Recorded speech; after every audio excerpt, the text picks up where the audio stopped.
This Algebra 1 Final Exam Review video contains a solid review of second semester Algebra 1 topics with 60 fully worked out problems. This review can help students prepare for an end-of-course exam, final exam, or assist with preparing for Algebra 2 or College Algebra. So let's take a look at the topics. As you're watching this recording, I recommend pausing at the beginning of each problem and trying them on your own to see how prepared you are for the final exam. Now let's get to the problems.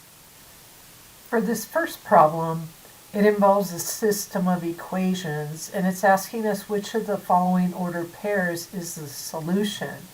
So we can just substitute in the x and y values into both equations. The ordered pair that makes both equations true is the solution to the system. So if we plug in letter A, 2, 4, into the top equation, 2 is the x, y is the 4,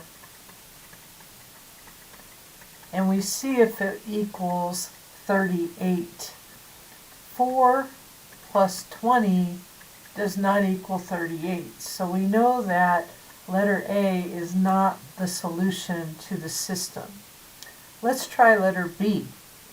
2 times 6 plus 5 times 2, does that equal 38? 12 plus 10 does not equal 38. So that's not a solution either. So let's substitute 18 for x into the bottom equation and negative 12 for y, and see if it makes the equation true. 18 plus negative 24 does not equal 10. So it looks like the answer is D, but let's go ahead and check it. Negative 26 plus 2 times 18, does that equal 10? Negative 26 plus 36 does equal 10. So it does check in the bottom equation. The last thing to do is see if it checks in the top equation. Checking negative 26, 18 in the top equation, we get 2 times negative 26 plus 5 times 18, and we're checking to see if that equals 38. 2 times negative 26 is negative 52. 5 times 18. 5 times 8 is 40. Carry the 4. 5 times 1 is 5 plus 4 is 90. And 90 minus 52 does equal 38. So it does check. So the correct answer here is D. Problem number 2 involves solving a system of equations by graphing. We could either use slope-intercept form to graph the line, or we could use a couple points. I'm going to go ahead and solve for a couple points on each line.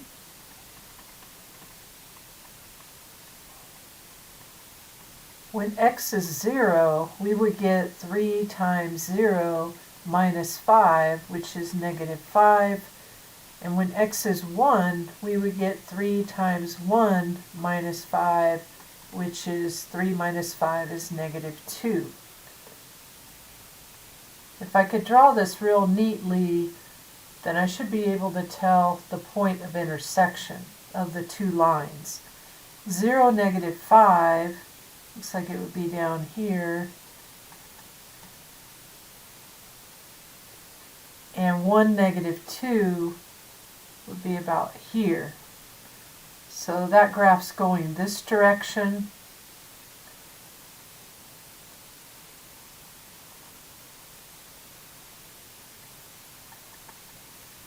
Let's solve for 2 points on the other line. When x is 0, we get negative 0, which is 0, plus 3, which is 3. When x is 1, we get negative 1 plus 3, which is 2. So the point 1, 2, and 0, 3 should be on the graph of this line. So 0, 3, and 1, 2.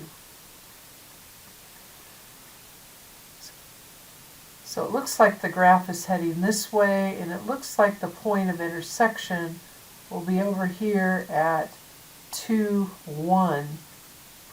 So I believe the point of intersection is 2, 1, but we could substitute that into both equations just to double check. So 3 times 2 minus 5 is 1, so it does work in the top equation, and negative 2 plus 3 equals 1, so it does work in the bottom equations. So this is the intersection point of both of these lines, and therefore it is the solution to the system of equations. Problem number 3 also involves solving a system of equations by graphing. However, in this problem we have a vertical line. Because it is of the form x equals a number, we know it's a vertical line. And since this is of the form y equals a number, we know this is a horizontal line. So x equals negative 1 is a vertical line through negative 1. And y equals 5 is a horizontal line through 5 on the y-axis. So the point of intersection, as we could see, as this line goes on, is the point right here, which has coordinates over negative 1 up 5. So these are pretty easy to do as long as you understand your equations of vertical and horizontal lines, draw them out, and then you can easily see the point of intersection. Problem number 4 asks us to solve a system of equation by the substitution method.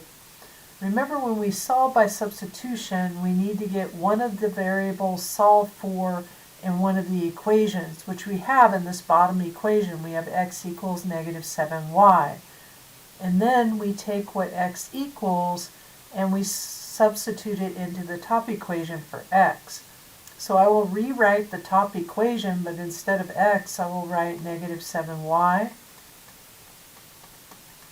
And then I have an equation that I can solve because it's down to one variable. So negative 7 plus 1 is negative 6y. Dividing both sides by negative 6, I could see that y equals negative 2. We are looking for the point of intersection, so we still need to find the x-coordinate. I can substitute this y equals negative 2 into the top or bottom equation, and I will get the same answer. I'll just plug it into the bottom equation. So x equals negative 7 times negative 2, which of course is 14. You could obviously check this by plugging it in. 14 plus negative 2 does equal 12, and 14 does equal negative 7 times negative 2. So this is how you solve a problem involving the substitution method. For problem number 5, we are asked to solve this system of equation by the elimination or addition method. So this is the method in which we need to create an opposite in either the coefficients of x or the coefficients of y. It does not matter which way we approach it, but we need to get an opposite, then add the equations together.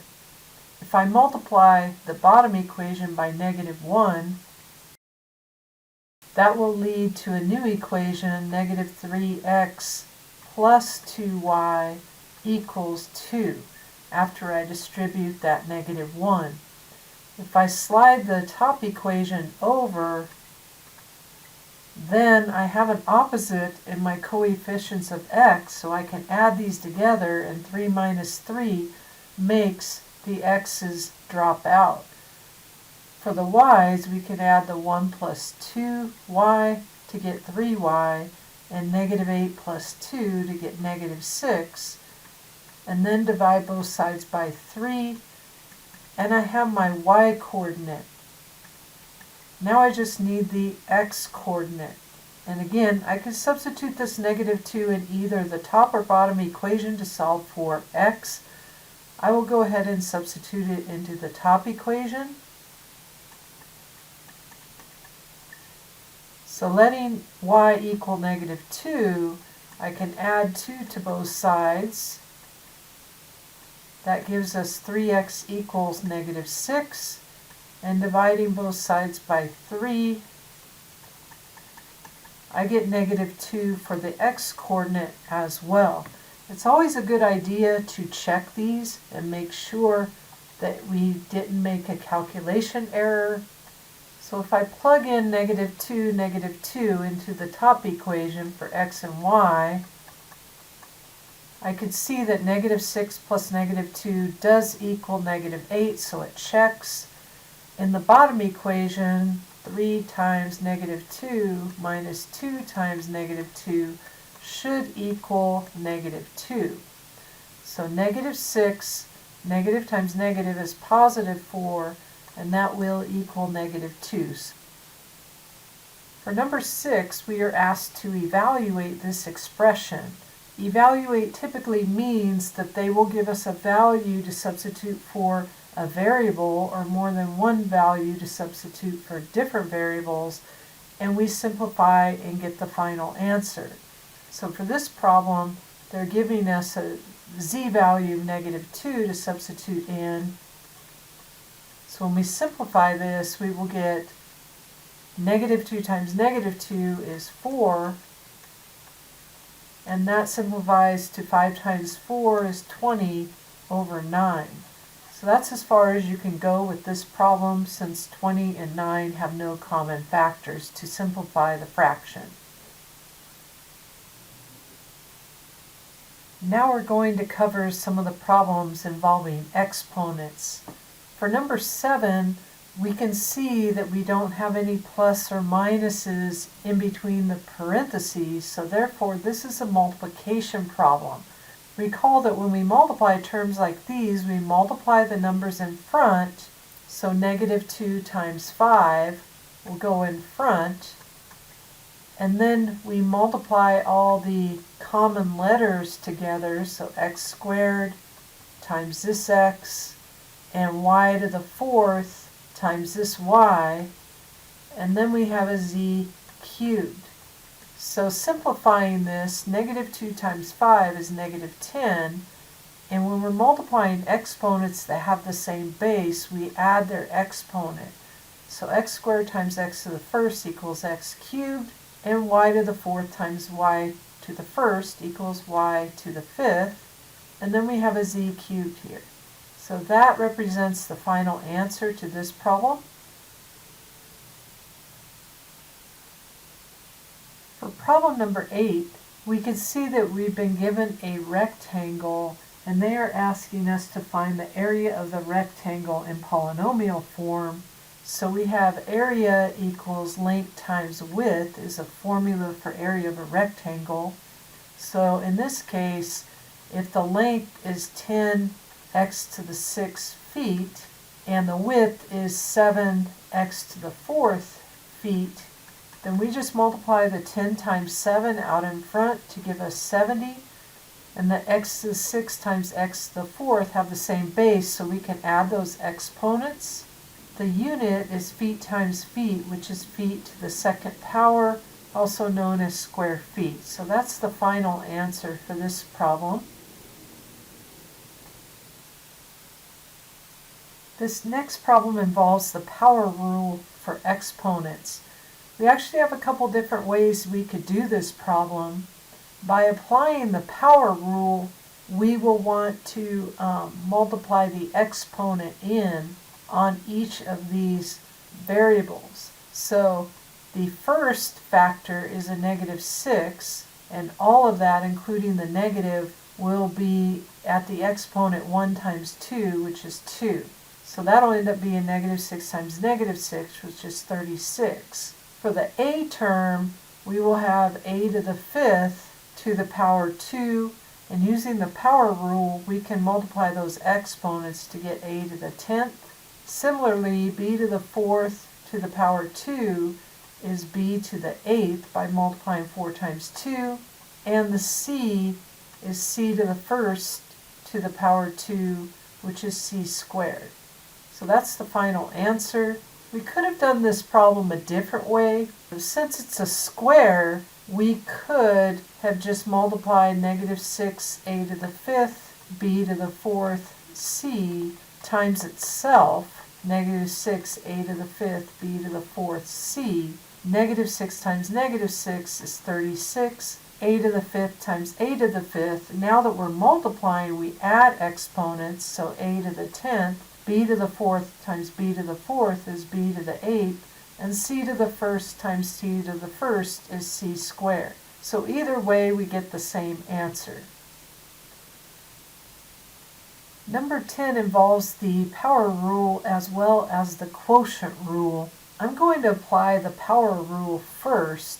Negative 4 to the 1 times 3 power times x to the 3 times 3 power and y squared to the 3rd power and z to the 3rd power. So this is just applying the power rule to the numerator exponents, but we also have to apply it to the denominator exponents. So z to the 5th to the power 3. This will simplify to be negative 4 times negative 4 times negative 4, which is negative 64, x to the 3 times 3, so x to the 9th, y to the 2 times 3, so y to the 6th, and z to the 1 times 3, so z cubed, all over z to the 15th. At this point, we should realize we have z terms in the numerator and the denominator that need to be simplified.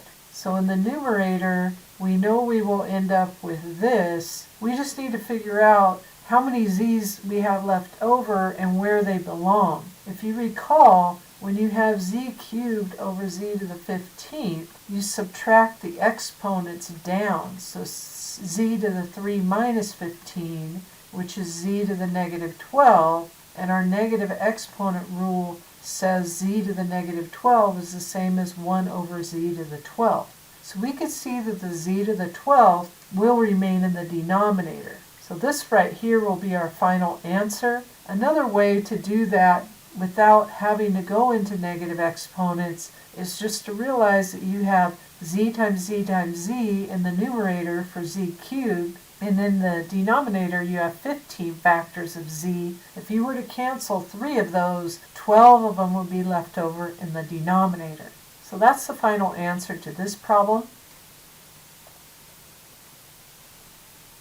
This next problem is asking us to find the volume of a cube, and they're giving us side lengths 3y to the 4th. Since a cube is kind of like a square but in 3 dimensions, all 3 sides will equal 3y to the 4th. So we just need to keep in mind our volume formula for a cube, which is length times width times height, or side to the 3rd power, since all 3 of these are the same length. So basically the volume will be 3y to the 4th times 3y to the 4th times 3y to the 4th, which is 3 times 3 times 3, 27, y to the 4 plus 4 plus 4, y to the 12. Since volume is in cubic units, we will put inches to the 3rd power on our answer. Number 12 is another exponents problem in which they want us to simplify this fraction. We could simplify the 5 over 35 by dividing both of these by 5. We would get 1/7. D squared and d squared are the same because they're both d times d, so both of those will cancel out to basically be 1s, and subtracting the exponents down, so 10 minus 4, which is c to the 6th. Since it's a positive exponent, that will remain in the numerator. So in the numerator, we have 1 times 1 times c to the 6th, which is c to the 6th, and in the denominator, we have just the 7 left over because these two simplified to be c to the 6th. So our final answer is c to the 6th over 7. Number 13 is asking us to classify this polynomial by degree and whether or not it's a monomial, binomial, trinomial, or none of these. So recall that the degree of a polynomial is the highest exponent on a variable. So this is considered a degree 6 polynomial, so the degree equals 6. In terms of the classification, monomial means one term, binomial 2 terms, trinomial 3 terms. But this polynomial has 1, 2, 3, 4 terms. So we would say this polynomial is none of these. Problem number 14 involves an object being dropped from a cliff. The cliff is height 950 feet, and the height at any given time of the object is represented by the polynomial negative 14t squared plus 950, where t is how many seconds after the object was dropped. The question is asking us to find the height of the object at 2 seconds after it's dropped. So basically we're substituting 2 for t. So they're asking us what height will the object be 2 seconds after it's dropped. So we're going to substitute 2 for t here. So the height of the object will be found by negative 14, 2 squared plus 950. Negative 14 times 4 plus 950, which is negative 56 plus 950, which ends up equaling 894 feet. Number 15 is asking us to simplify this expression. So we need to look for like terms. 21x squared and negative 9x squared are like terms. So we will just take 9 from 21. 21 minus 9 is 12x squared. And we will bring down the minus 3y into our answer. And that's as far as we can go here. Notice this is an expression, not an equation. It does not have an equal, so we're not solving. We're just combining like terms. This next problem is asking us to add these two polynomials together. Recall that with addition, the parentheses do not matter, so we can drop the parentheses. That gives us 6x plus 2 plus 5x squared minus 4x minus 7. Next, we look for our like terms. This is the only x squared term, so it will go into our final answer. Next, we want to look for our x terms. 6 minus 4 gives us positive 2x. Lastly, we have our constant terms. 2 minus 7 is negative 5. So that's the final answer.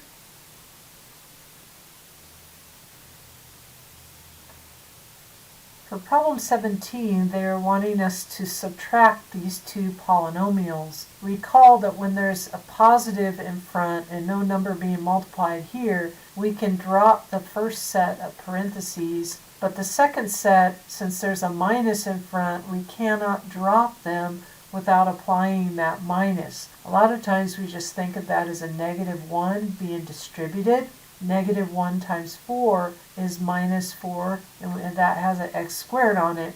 And negative 1 times negative 2 is positive 2. So that's how you apply the negative in front of the parentheses by changing the sign of both terms inside the parentheses. Next, we will combine our like terms. So 10x squared minus 4x squared is 6x squared, and 10 plus 2 is 12. So that might look like something you might want to factor, but remember, we never want to factor problems unless they ask us to. This is considered the most simplified answer.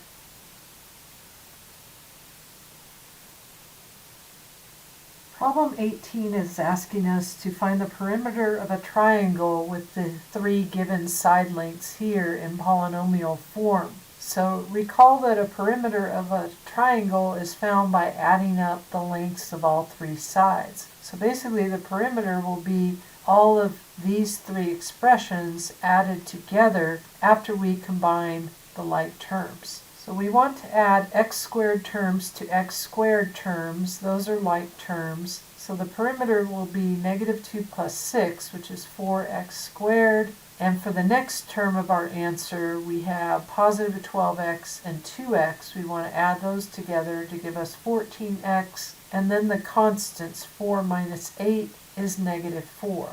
So this expression represents the perimeter of the triangle with those three given sides. This next problem is asking us to multiply the polynomials. We can just distribute the 5x.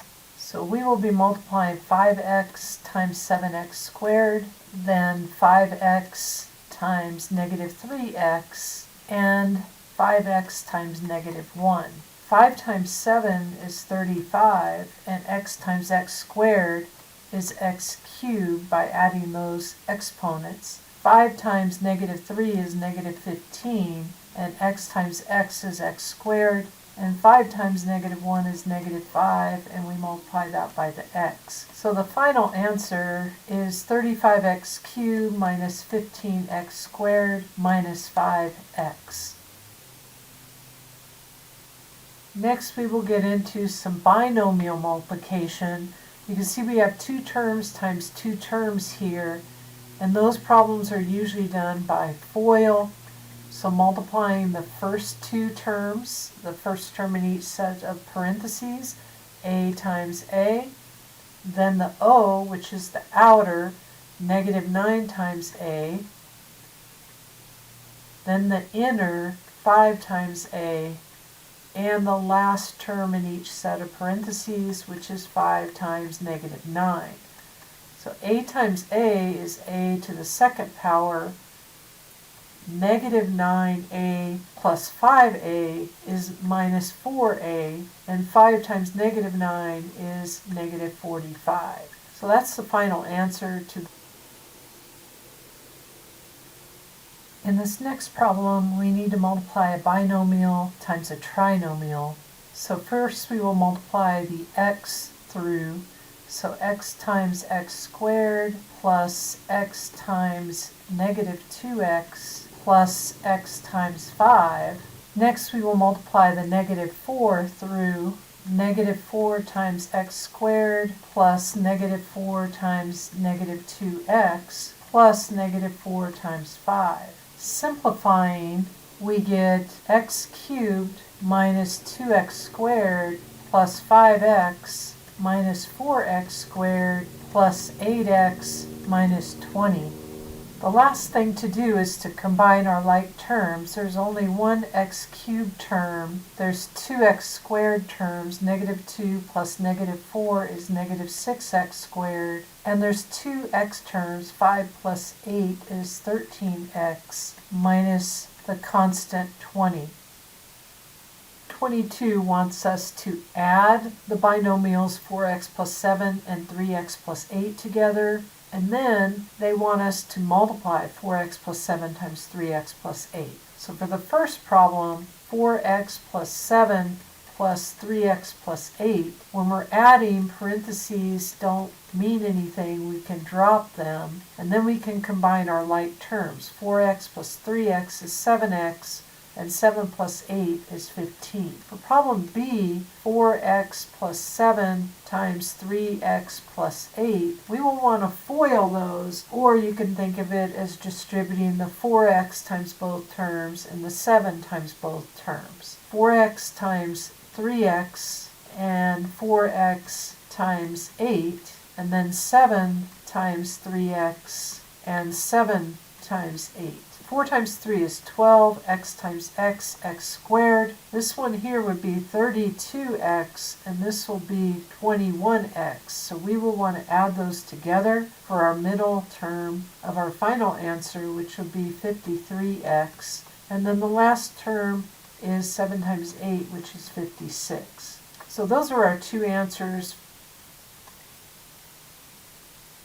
This next problem involves how to handle squaring a binomial. So you have a couple options here. One option is just to write it as the binomial times itself. and distribute the 2x and distribute the -9. You could FOIL the problem. The other option is to use your binomial squared formula, a minus b squared, which says to square the first term, a squared, and then multiply 2 times a times -b to get -2ab as the middle term, and then square the -b term to get positive b squared. If you work out the problem using this binomial squared formula, you can hopefully save yourself a little bit of work. So you take the 2x and square it, minus 2 times 2x times 9. We already handled the negative part of the 9 out in front here. And then we square -9, so that will end up as a positive. So 2x times 2x is 4x squared.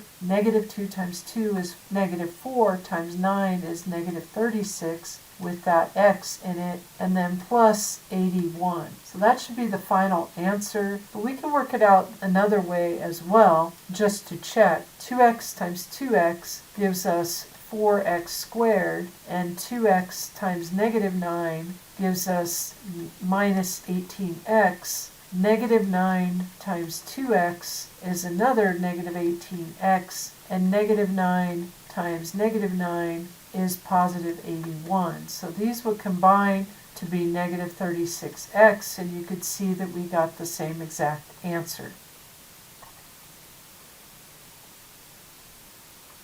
Here is another multiplication of two binomials, but you might notice that this problem involves the difference of two perfect squares formula, which is a squared minus b squared factors into a plus b times a minus b. So here's our a, and here's our b, and therefore we could go backwards here and say the final answer should be 8p squared minus q squared, also known as 8 times 8 is 64, p squared minus q squared. The formulas are supposed to be a shortcut, and if they help, that's great. If not, feel free to multiply this by hand. P plus q times 8p minus q. You can go 8 times 8 is 64. P times p is p squared. And then 8p times negative q is minus 8pq.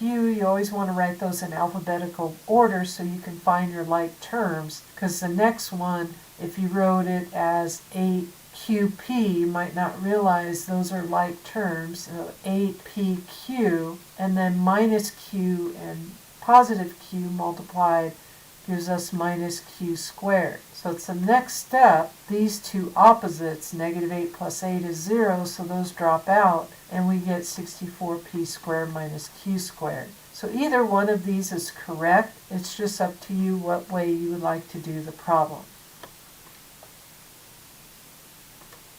The next question is asking us to find the GCF of these three terms. It doesn't say to factor it, just write down what the GCF is. So when we're looking at GCFs of variables, we always go with the lowest power of the variable, and the variable has to be in every term for it to be in the greatest common factor of all three terms.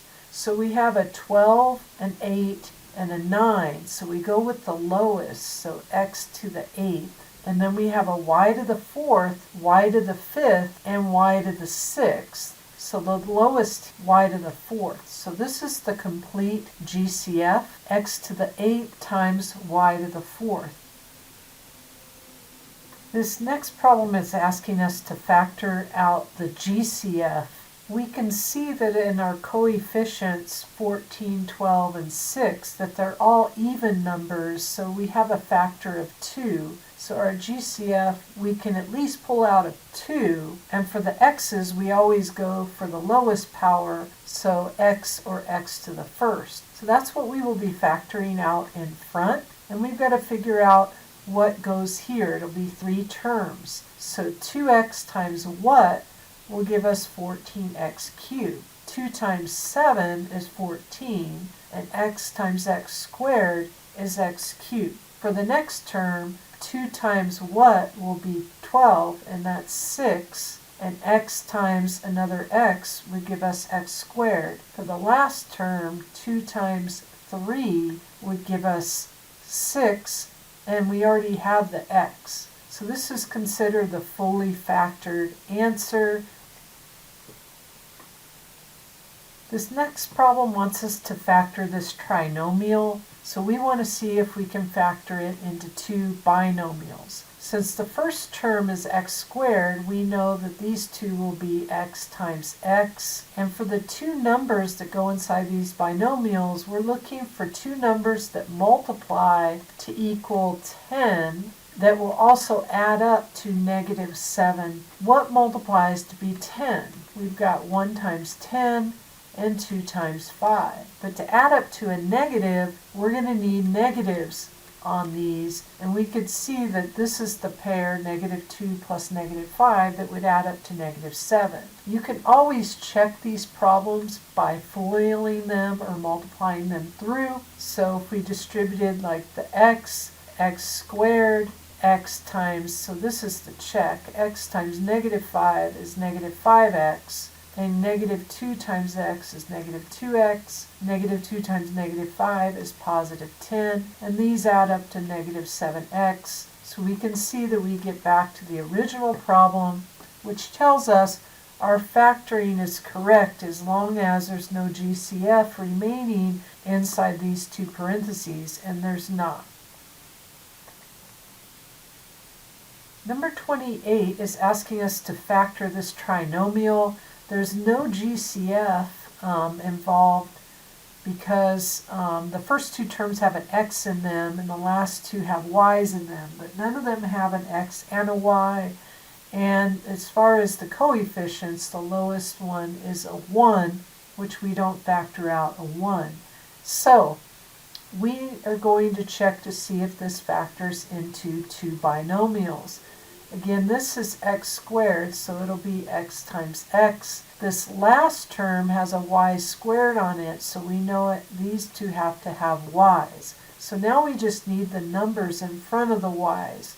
So we're looking for two numbers that multiply to be -13 that will add up to -12. So since 13 is prime, the only way to get -13 is either 13 times -1 or -13 times 1. The pair that adds up to -12 is -13 and 1. So one of these is -13 and the other one is +1, but we don't need the 1 in front of the y. Again, you can check these by multiplying it through to see if you have the correct answer. So x times x is x squared, x times y is xy, and -13y times x is -13xy, and -13y times y is -13y squared. These two middle terms will add up to -12xy, which will get us back to the original problem, so we know our factored answer here is correct.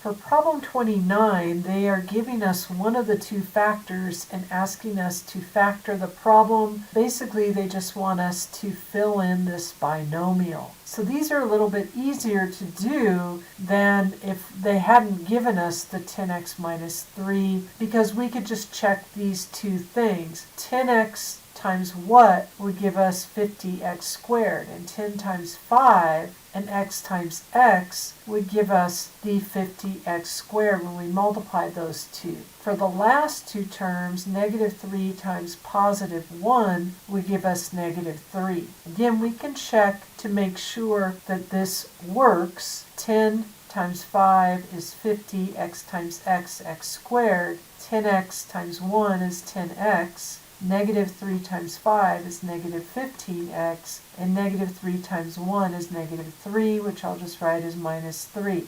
So 50x squared minus 5x minus 3 does check.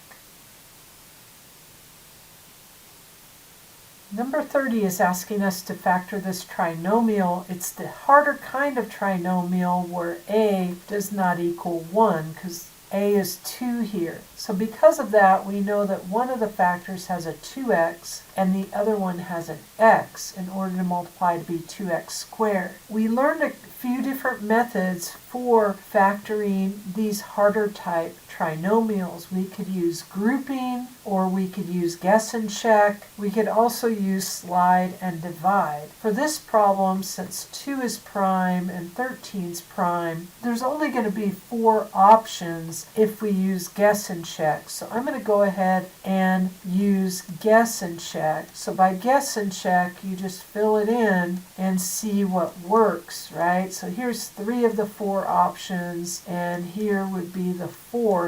And let's fill them all in. And what do I mean by that? Well, these two numbers have to multiply to be negative 13, but they're each multiplying off different things, either the x or the 2x. We can either have negative 1 times positive 13 like that, or if we reverse the order, we can have positive 13 and negative 1 like that. They're multiplying off of different terms here, so those would be 2 different answers. We could also change the sign of both terms, so positive 1 and negative 13 like that, or positive 1 with the x and negative 13 with the 2x. I'm just going to check. So here I've guessed, I've written 4 guesses out, and now I'm going to check that the inner and outer, I'm going to multiply them and add them together and see if they add up to this middle term of negative 25x. So here we have negative 1x, and on the outside we have positive 26x. Clearly those add up to positive 25, not negative 25. But it also gives us a clue as to which one will work. Since we got 25x and we want negative 25x, we just need to change the signs of those numbers. So that means this one should be the one that works. 1x and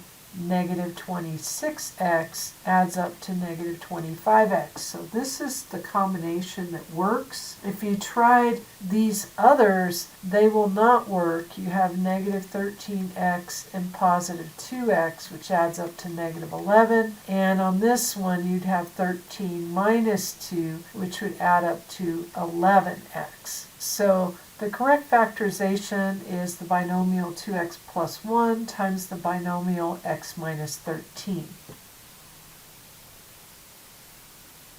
Here is another factoring problem in which a does not equal 1. It equals 3.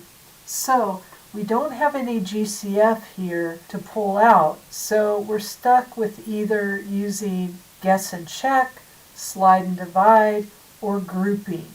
I'm going to go ahead and do this one by slide and divide. So by slide and divide, you take the 3 off of the first term and multiply it by the last term. But don't worry too much about that. We will end up dividing that out at the end. We next ask ourselves, what are 2 numbers that multiply to be 63 that will add up to 17?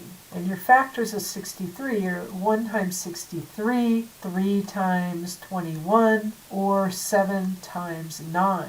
None of these, if you were to add them, add up to 17. So that's what tells you this polynomial is a prime polynomial, which means it cannot be factored. This next problem is asking for us to factor it by grouping. Grouping is always the method we want to use when we have 4 terms, although we could have added these 2 together to create a trinomial and factor it that way, but they're specifically asking us to use the grouping method. When we factor by grouping, we're trying to pull the GCF out of these 2 terms and then the GCF out of these 2 terms as a first step. The GCF of the first 2 terms is simply x, and x times 4x would give us 4x squared. X times negative 3 would give us negative 3x. Whenever there's a minus here on these 2 terms, we need to factor out a minus, and the GCF of 12x and 9 is 3. So essentially we're factoring out negative 3. So we could divide both of these 2 terms by negative 3 to find what goes here, which is 4x minus 3. Because negative 3 times 4x is negative 12x, and negative 3 times negative 3 is positive 9. Now, for something to be factorable by grouping, these binomials must match, which they do. So our final answer is 4x minus 3. We pull that out of both of these, and these last two factors drop down into a new set of parentheses. So this is the completely factored answer, and we did the problem by grouping. You could always check this. So 4x times x is 4x squared. 4x times negative 3 is negative 12x. Negative 3 times x is negative 3x, and negative 3 times negative 3 is positive 9. The order is just switched on these, but that doesn't mean anything. These answers are equivalent. Number 33 has 3 parts.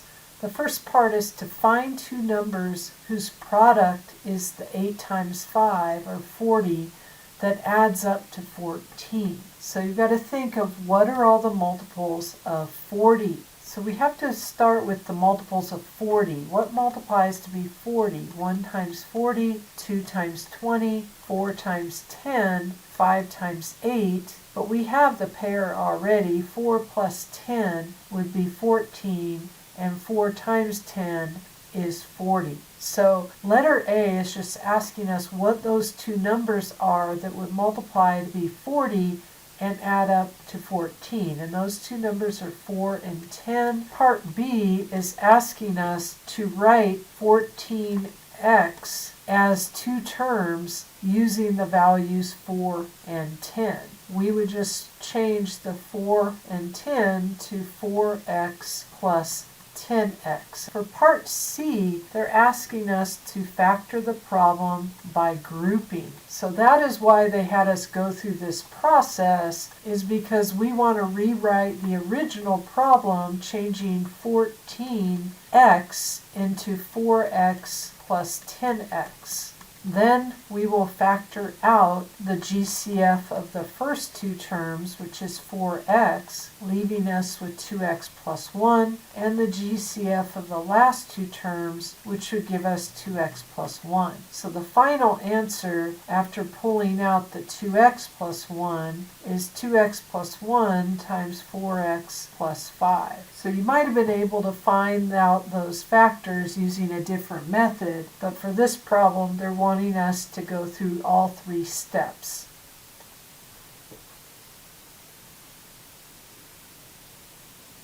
Here's another factoring problem. You might recognize this as the difference of two perfect squares.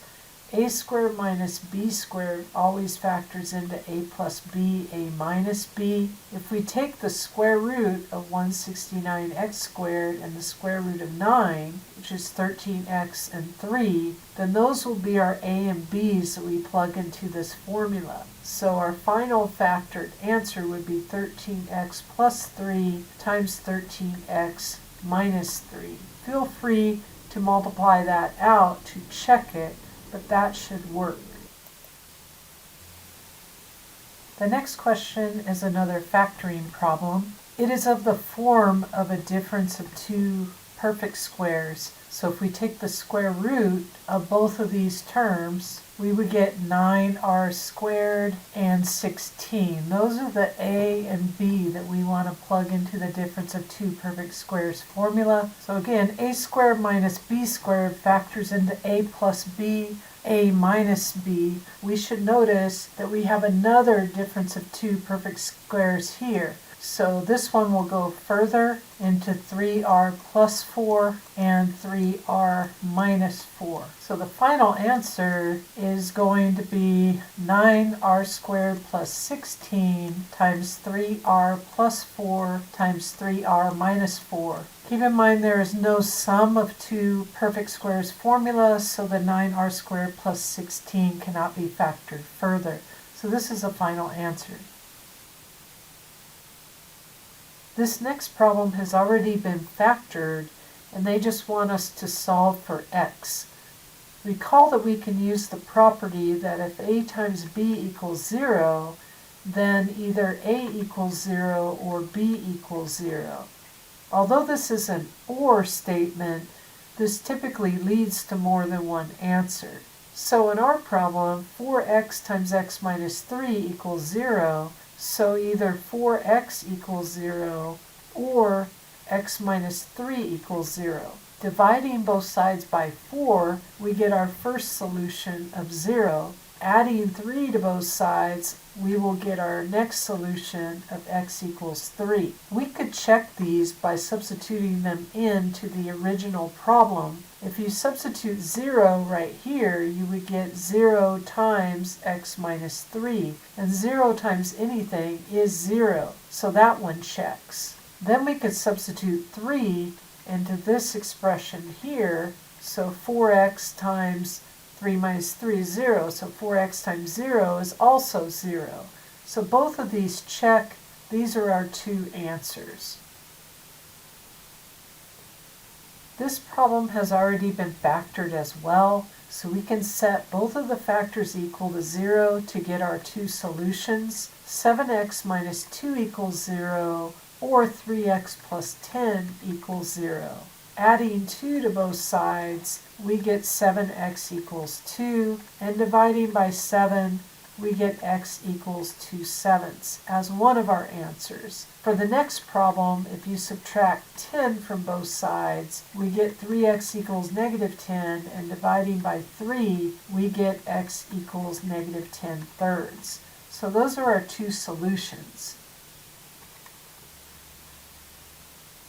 This problem has already been factored on the left side. However, since the right side does not equal 0, then that factorization is not going to be useful. So we need to multiply this through. X times 2x is 2x squared, and x times negative 7 is minus 7x. Then we will subtract 39 from both sides. Subtracting 39 to both sides allows us to move that term over and set it equal to 0. At this point, we want to factor it, but the original problem is asking us to solve. So once we get it factored, we will set our factors equal to 0 to solve the problem. We know that 2x times x is 2x squared, and for negative 39, we have a few choices. I think 1 and 39 are going to be too far apart to add up to negative 7, even when the 1's being multiplied by the 2.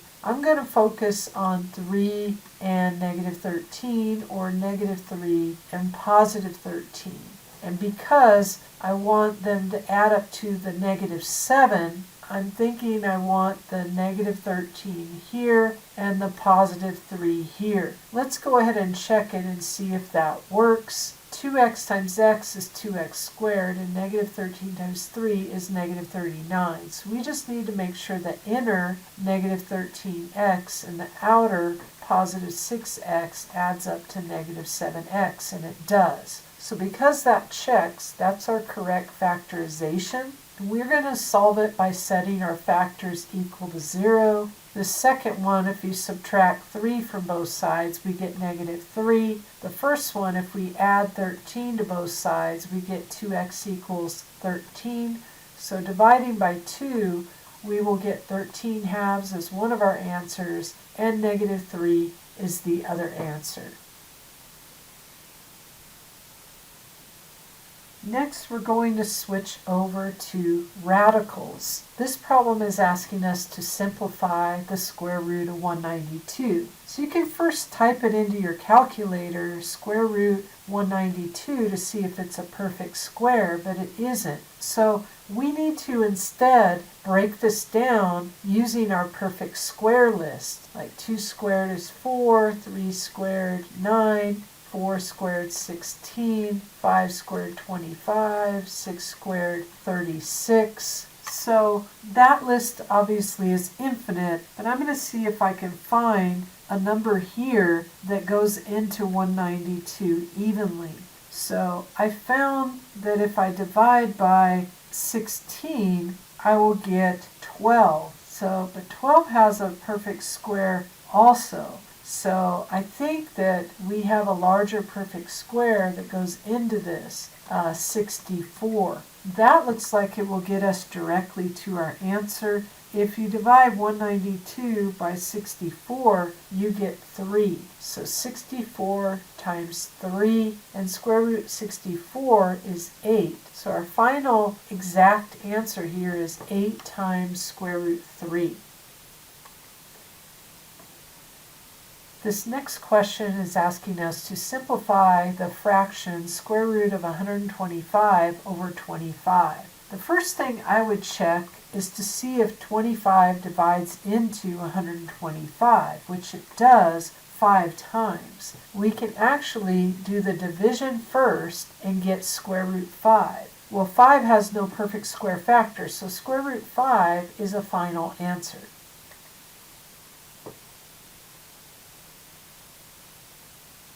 The next problem is asking us to simplify this expression. Recall that we want to make sure that every radical is broken down first, and then we need to look for like radicals because those are like terms that we can add or subtract and combine into another term. Square root 3 is already simplified, and square root 5 is already simplified. So we can next jump to looking for our like terms. And we have a 6 square root 3, a 9 square root 3, and a minus 3 square root 3. So we're going to want to combine all of those. And then we have a square root 5 that will just end up in our final answer. When we are simplifying these, we want to look at the numbers in front. 6 plus 9 is 15, minus 3 is 12.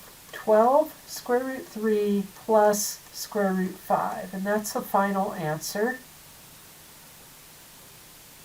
Looking at problem 42, we see that these radicals aren't simplified yet, and 9 goes into 45 5 times. So we could change square root 45 to square root 9 times square root 5. For the second term, we can change square root 8 into square root 4 times square root 2. We'll also want to break down square root 20 using square root 4 times square root 5. And square root 18 is square root of 9 times square root of 2. So next I'm going to perform those square roots. So 7 times 3 times square root 5 minus 3 times 2 times square root 2 minus 2 times square root 5 plus 3 times square root 2. Next, I'll simplify the numbers in front of the square roots by multiplying them. 7 times 3 is 21 square root 5.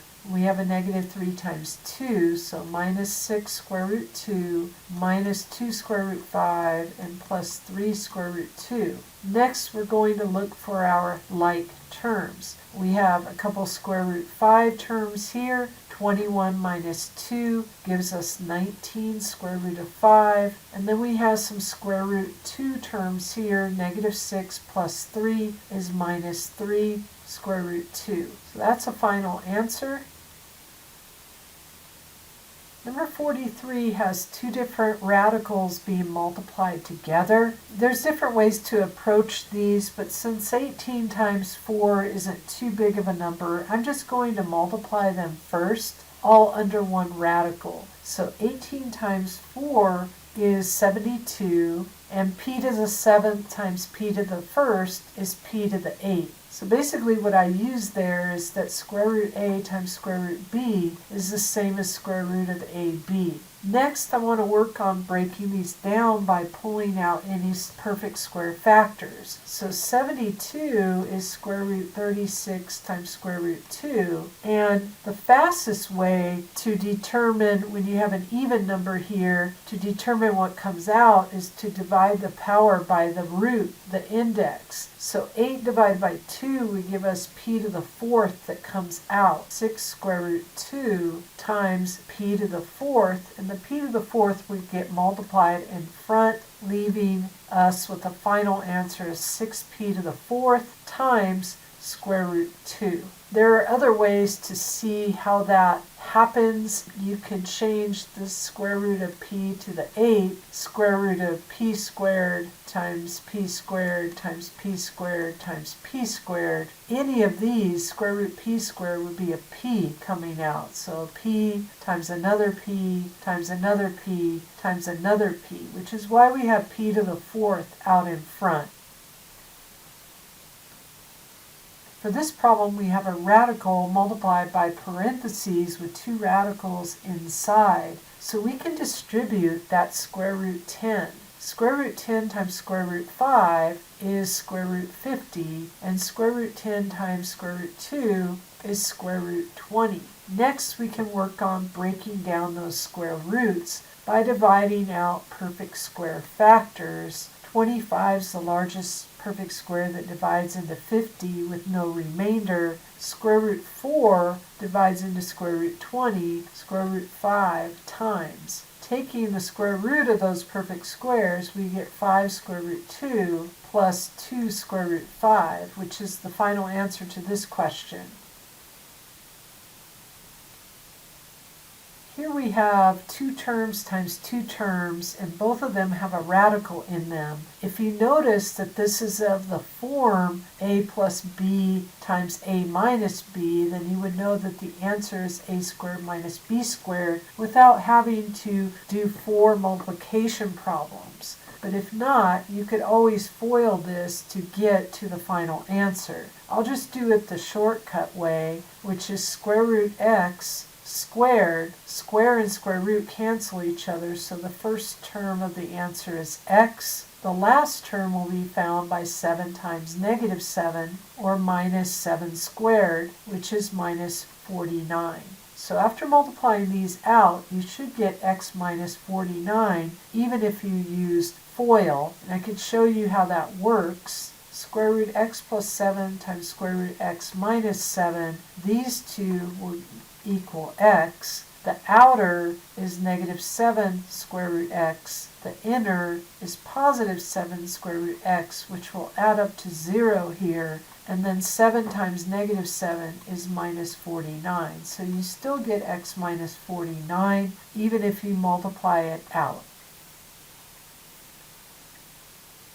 This problem is in the form of a binomial squared, where the binomial part has a radical in it. A minus b squared equals a squared minus 2ab plus b squared. Or we could write this out as square root x minus 6 times square root x minus 6 and do the 4 multiplication problems. I'll just go ahead and multiply it out. So square root x times square root x is square root x squared, which is simply x. Negative 6 times square root x is the next term, and then another negative 6 times square root x, and negative 6 times negative 6 is positive 36. These two add up to negative 12 square root x, and so the final answer is this right here. If you did the binomial squared method, you would get square root x squared, which is x.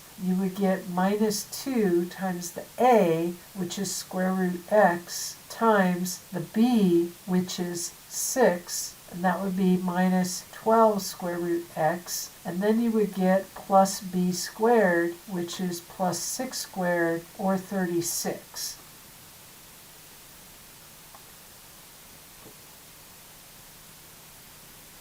For this problem, we want to look at simplifying square root 27m to the 9th divided by square root 3m to the 5th. It might be helpful to separate these into square root 27 over square root 3 times square root m to the 9th over square root of m to the 5th. Square root 27 is simply square root 9 times square root 3, so this square root 3 factor can be canceled, leaving us with 3 for the numerical part of this answer. For the variables, we could bring this into one fraction and then simplify by subtracting to get square root of m to to the fourth. And m squared times m squared is m to the fourth. Therefore, the final answer is 3m squared. Now, a lot of these problems, they say up front that the variables are positive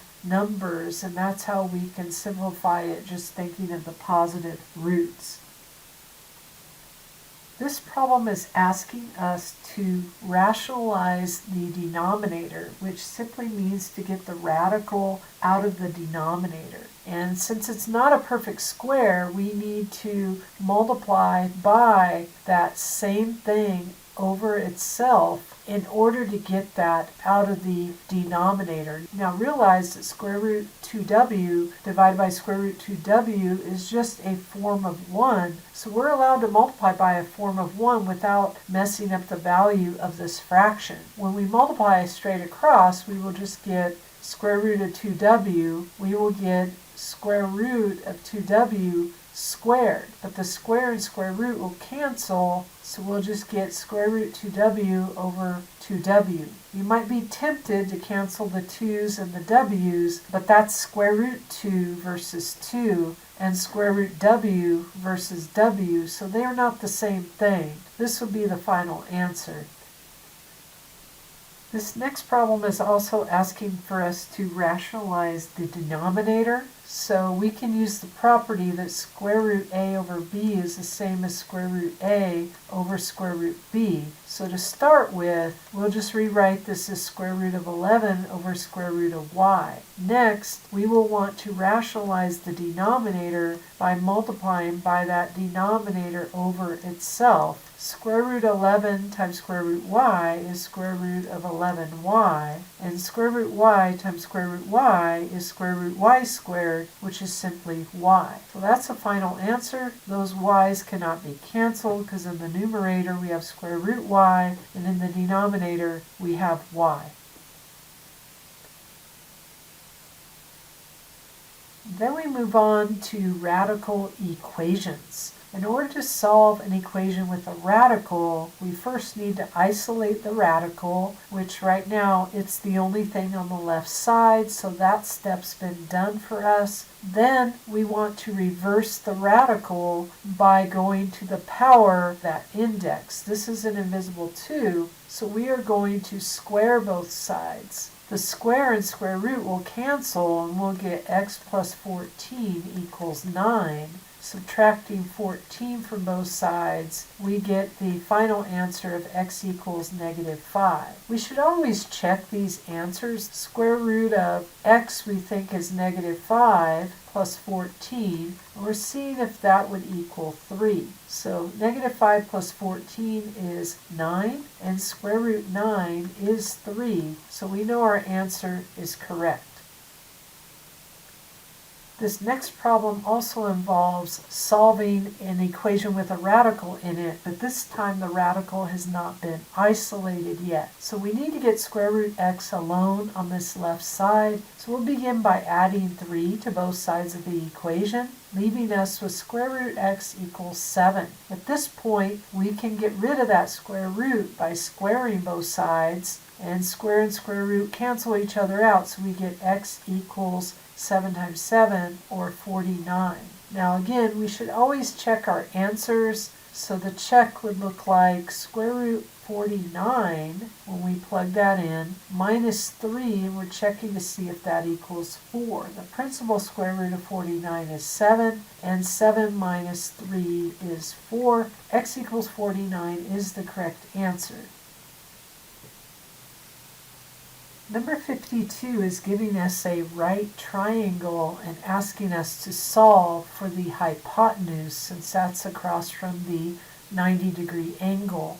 So basically they're asking us to use the Pythagorean theorem, and that theorem is a squared plus b squared equals c squared, where a and b are the legs. Those are the two values that connect at the 90, and c is the hypotenuse, which is the side across from the 90-degree angle. So we can plug in 2 and 4 for a and b, 2 squared plus 4 squared, and x is our c, and we're trying to solve for x. So before we can add these together, we need to square both of them. 2 squared is 4, 4 squared is 16. Then we add them together. The last step here to get x from x squared is to square root both sides. Square root x squared is x, and square root 20 is square root 4 times square root 5, which simplifies to 2 square root 5. So that's our final answer for the length of the hypotenuse. For number 53, it's another Pythagorean theorem problem where they're trying to have us solve for a side that is not the hypotenuse, because across from the 90 is the hypotenuse, and that's length 11. So this is our hypotenuse, and these two other values are the legs. So in terms of a squared plus b squared equals c squared, x is one of the a or b, I'll just call it a, 8 is the other one, and c, the hypotenuse, is 11. So the first thing we're going to do is to square the 8 and square the 11, and then we need to isolate x squared by subtracting 64 from both sides. So we will get x squared equals 57. So since x squared equals 57, the square root of x squared is the square root of 57. And that has no perfect square factors, so that would be our final answer. So x equals square root 57 is the length of the unknown side. This next problem involves the square root property. So what the square root property says is that if we have something like x squared equals a, then if we square root both sides, we will get plus or minus. So our answers would be plus or minus the square root of the other sides. We're going to get two answers to these problems. So the first step is to square root both sides, which will give us plus or minus on the side without the variable. So w squared, the square root of that is w, plus or minus. We could treat this as square root 1 over square root 16 to make it easier to do in our head. And square root 1 is 1, square root 16 is 4. So this is two answers, positive 1/4 and negative 1/4. For number 55, we will also need to use the square root property, but first we want to isolate the part that's being squared, which is x. So we will divide by 3 first. Once we have these squared isolated, we can square root both sides, which leads to plus or minus answers. They usually want us to rationalize the denominators, so we need to multiply by square root 3 over square root 3. 3 times 14 is 42, and square root 3 times square root 3 is 3. So you might want to ask yourself, is there a perfect square factor of 42? Think of your perfect squares: 4, 9, 16, 25, 36. Those are all the perfect squares that are less than 42 that we could divide by, and none of these divide into 42 evenly. So that's a final answer, positive square root 42 over 3 and negative square root 42 over 3. Number 56 has the other type of equation in which using the square root property is a quick way to get to the answer. So we have this binomial squared here, so we can square root both sides automatically since the binomial is isolated. That will leave us with a plus or minus in front of the square root 2. The square and square root effectively cancel each other, giving us x minus 3 equals plus or minus square root 2. Then when we add 3 to both sides of the equation, we will get 3 plus square root 2 and 3 minus square root 2 as our two solutions.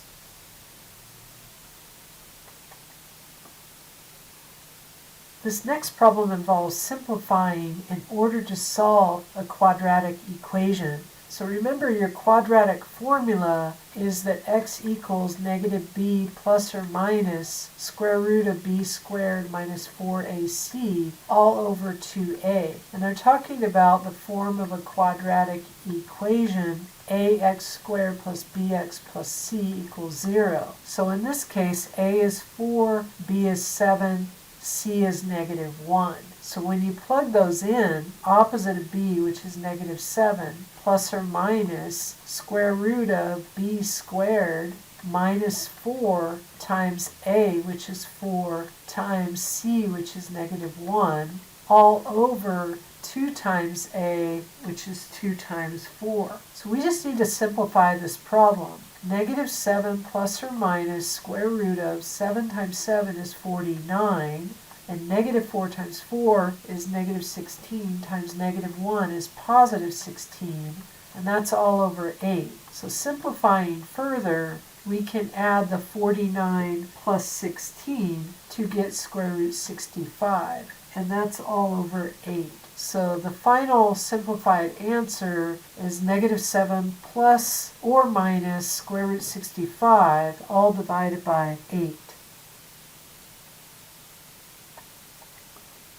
The next problem is asking us to graph a quadratic equation. It's quadratic because we have x squared here. Remember, when the highest degree of the polynomial is a 2, then it's a quadratic equation, and those graph into a parabola. So typically your parabola is like this or like this. Okay, so if we can find the vertex, that will be very helpful, and then finding the axis of symmetry helps as well, because that will divide the left and the right sides of the parabola. So this particular problem is asking us to solve for some ordered pairs. So it's giving us negative 2, negative 1, 0, 1, and 2. So they want us to plug in all those for x and simplify all this in order to get the corresponding y value. So in other words, for the first problem, y equals negative 4 times negative 2 squared. Negative 2 squared is 4 times negative 4 would be negative 16.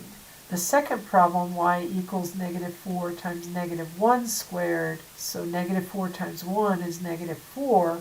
When x is 0, y would also be 0, because 0 times negative 4. When x is 1, we can multiply 1 times negative 4. So we have two negative 4 values, and that's a good thing when you have two y values at the same height, because then you can figure out that your axis of symmetry will be right between these two x coordinates, and halfway between those two x coordinates, the midpoint of negative 1 and 1 would be 0. So we know this will actually be the vertex, and that's important in graphing the parabola. So whenever you see two y values that are the same height, essentially, you can look at the x values and find the number right in between them, and that will be the x coordinate of the vertex, which means this is the y coordinate of the vertex. Now let's solve for this last value, negative 4 times 2 squared. Negative 4 times 4 is negative 16.